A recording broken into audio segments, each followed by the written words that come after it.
ಪುತ್ತೂರ್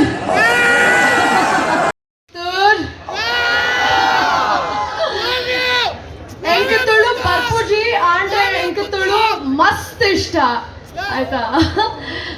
ಮೊದಲನೇದಾಗಿ ವೇದಿಕೆ ಮೇಲಿರೋ ಎಲ್ಲ ಗಣ್ಯರಿಗೂ ನಮಸ್ಕಾರಗಳು. ಆ್ಯಕ್ಚುಲಿ ಕಂಬಳ ಓಟಗಾರರಿಗೆ ಹಾಗೂ ಸಾಕ್ಷಾತ್ ಅನ್ನಪೂರ್ಣೇಶ್ವರಿಯ ರೂಪ ತಗೊಂಡಿರುವಂಥ ನಮ್ಮ ರೈತರಿಗೆ ಮೊದಲನೇದಾಗಿ ನನ್ನ ನಮಸ್ಕಾರಗಳು ಹಾಗೂ ಧನ್ಯವಾದಗಳು. ಥ್ಯಾಂಕ್ ಯು ಚಂದ್ರಹಾಸ್ ಶೆಟ್ಟಿ ಅವರು ಇಂಥ ಒಳ್ಳೆ ಕಾರ್ಯಕ್ರಮನ ಏರ್ಪಾಡು ಮಾಡಿದ್ದಕ್ಕೆ. ಆ್ಯಂಡ್ ಇಂಥ ಒಂದು ಐತಿಹಾಸಿಕ ಕಾರ್ಯಕ್ರಮಕ್ಕೆ ನಾನು ಭಾಗಿಯಾಗಿರೋದು ನನಗೆ ತುಂಬ ಹೆಮ್ಮೆ ಆಗ್ತಿದೆ. ಥ್ಯಾಂಕ್ ಯು ಪ್ರಣಮ್ ಶೆಟ್ಟಿ ಅವರು ಹಾಗೆ ಅಜಿತ್ ಶೆಟ್ಟಿ ಅವರಿಗೆ ತುಂಬ ಧನ್ಯವಾದಗಳು. ಹಾಗೆ ನನ್ನ ಪ್ರಕಾರ ಕಂಬಳ ಅನ್ನೋದು ಕೇವಲ ಒಂದು ಸಾಂಸ್ಕೃತಿಕ ಕ್ರೀಡೆ ಅಥವಾ ಸಾಂಸ್ಕೃತಿಕ ಕಲೆ ಅಷ್ಟೇ ಅಲ್ಲ. ಈಗ ನಾನು ಹೆಂಗೆ ಕಂಬಳ ನೋಡ್ತೀನಿ ಅಂತ ನಿಮ್ಗೆ ಹೇಳ್ತೀನಿ. ಎರಡು ಜೋಡು ಕೋಣಗಳು ಏನಿದೆ ನನ್ನ ಪ್ರಕಾರ ಜೀವನದ ಶೈಲಿಯನ್ನೇ ಕಲಿಸ್ಕೊಡುತ್ತೆ ಅನಿಸುತ್ತೆ.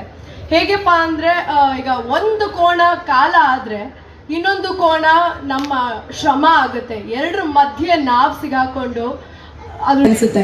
ಹೇಗೆಪ್ಪ ಅಂದರೆ ಈಗ ಒಂದು ಕೋಣ ಕಾಲ ಆದರೆ ಇನ್ನೊಂದು ಕೋಣ ನಮ್ಮ ಶ್ರಮ ಆಗುತ್ತೆ. ಎರಡರ ಮಧ್ಯೆ ನಾವು ಸಿಗಾಕೊಂಡು ಅದ್ರ ಜೊತೆಗೆ ಕಾಲದ ಜೊತೆಗೆ ನಮ್ಮ ಶ್ರಮದ ಜೊತೆಗೆ ಜೀವನ ಅನ್ನೋ ಆ ಕೆಸರು ಗದ್ದೆಯಲ್ಲಿ ಮುಂದಕ್ಕೆ ಹೋಗ್ತಾನೆ ಇರಬೇಕು. ಹಿಂಗೆ ಹೋಗ್ತಾ ಇದ್ರೆ ಪ್ರಾಬಬ್ಲಿ ನಮ್ಮಲ್ಲೂ ಒಬ್ರು ಯಾರೊಬ್ರು ಶ್ರೀನಿವಾಸ್ ಗೌಡ ಇತಿಹಾಸ ಸೃಷ್ಟಿಸಿದ ಶ್ರೀನಿವಾಸ್ ಗೌಡ ಇದ್ದಾರಲ್ಲ, ಕಂಬಳದಲ್ಲಿ ಇತಿಹಾಸ ಸೃಷ್ಟಿಸಿದಂಥ ಶ್ರೀನಿವಾಸ್ ಗೌಡರಂತಹ ಪ್ರತಿಭೆ ನಮ್ಮಲ್ಲೇ ಇರಬಹುದೇನೋ. ಸೊ ಜೀವನದಲ್ಲಿ ಹೀಗೆ ಇದೇ ತರ ಮುಂದಕ್ಕೆ ಹೋಗ್ತಾ ಇದ್ರೆ ನಮ್ಮಲ್ಲಿರೋ ಪ್ರತಿಭೆ ಕೂಡ ಆಚೆ ಬರುತ್ತೆ, ನಮ್ಮಲ್ಲಿರೋ ಪ್ರತಿಭೆ ಕೂಡ ನಾವು ಕಂಡುಕೋಬಹುದು ಅಂತ ಅನ್ಸುತ್ತೆ. ಹಾಗಾಗಿ ನನ್ನ ಪ್ರಕಾರ ಕಂಬಳ ಅನ್ನೋದು ಜೀವನವನ್ನೇ ಕಲಿಸ್ಕೊಡುವಂತ ಒಂದು ಕ್ರೀಡೆ ಆಗಿದೆ. ಅದು ನಿಜವಾಗ್ಲೂ ನಾನು ಮೊದಲನೇ ಸತಿ ಕಂಬಳವನ್ನು ನೋಡ್ತಾ ಇರೋದು. ಹಾಗಾಗಿ ನಾನು ಇದು ನೋಡ್ತಾ ನನ್ಗೆ ಏನ್ ಅನಿಸ್ತಾ ಇದೆ ಅಂದ್ರೆ ಜೀವನದಲ್ಲಿ ಹಠ ಇರಬೇಕು, ಛಲ ಇರಬೇಕು, ಮುನ್ನೋಗೋ ಶಕ್ತಿ ಇರಬೇಕು. ಈ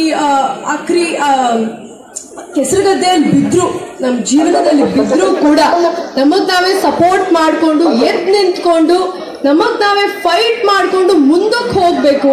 ಆ ಧೈರ್ಯ ಇರಬೇಕು ಅನ್ನೋದು ನಾನು ಈ ಕಂಬಳ ನೋಡಿ ಕಲಿತಾ ಇದ್ದೀನಿ. ಸೊ ಹಾಗಾಗಿ ಥ್ಯಾಂಕ್ ಯು ಸೋ ಮಚ್.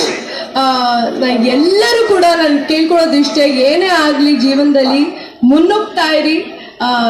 ನೀವು ನಮ್ಮ ತುಳುನಾಡಿನ ಸಂಸ್ಕೃತಿ ಏನಿದೆ ನಮ್ಗೆ ಹಲವಾರು ಜೀವನ ಪಾಠಗಳನ್ನ ಕಲಿಸ್ಕೊಡುತ್ತೆ. ನಾವು ಅದನ್ನು ಕಲಿತಾ ಹೋಗ್ಬೇಕು. ನಮ್ಮ ಪ್ರತಿಯೊಂದು ಸಂಸ್ಕೃತಿಯ ಹಿಂದೆ ಏನೋ ಒಂದು ಚಿಕ್ಕ ಪಾಠ ಇರುತ್ತೆ. ನಾವು ಅದನ್ನ ಹುಡುಕ್ಬೇಕು. ಕೇವಲ ಒಂದು ಎಂಟರ್ಟೈನ್ಮೆಂಟ್ ಪರ್ಪಸ್ಗೋಸ್ಕರನೋ ಅಥವಾ ನೋಡ್ಲಿಕ್ಕೆ ತುಂಬಾ ಚೆನ್ನಾಗಿದೆ ಅಂತ ಬಂದ್ರೆ ಆಗಲ್ಲ. ನಮ್ಮ ಎಲ್ಲಾದ್ರಲ್ಲೂ ನಮ್ಮ ಕರ್ನಾಟಕದಲ್ಲಿ ಅಥವಾ ನಮ್ಮ ತುಳುನಾಡಲ್ಲಿರೋ ಪ್ರತಿಯೊಂದು ಸಂಸ್ಕೃತಿಯ ಹಿಂದೆ ಒಂದು ಪಾಠ ಇದೆ. ಆ ಪಾಠನ ನಾವು ಕಲ್ತ್ಕೋಬೇಕು ಅಂತ ಹೇಳ್ತಾ ನಾನು ನನ್ನ ಮಾತು ಮುಗಿಸ್ತೀನಿ. ಥ್ಯಾಂಕ್ ಯು ಸೋ ಮಚ್ ಎಲ್ಲರೂ. Thank you Puttur, thank you ನಿಮ್ಮ ಸಪೋರ್ಟ್ಗೋಸ್ಕರ. Thank you, thanks a lot, thank you again. So ಜೀವನದಲ್ಲಿ ನಮ್ಮ ಛಲದಿಂದ ಮುನ್ನುಗ್ಗೋಣ. ಏನೇ ಆದ್ರೂ ಬಿಡೋದು ಬೇಡ. ಕಂಬಳದಿಂದ ನಾನು ಪಾಠ ಕಲ್ತಿದ್ದೀನಿ, ನೀವೆಲ್ಲರೂ ಕಲೀರಿ ಅಂತ ಕೇಳ್ಕೊತೀನಿ. Thank you so much. ಜೈ ಕರ್ನಾಟಕ, ಜೈ ತಮಿಳುನಾಡು. Thank you.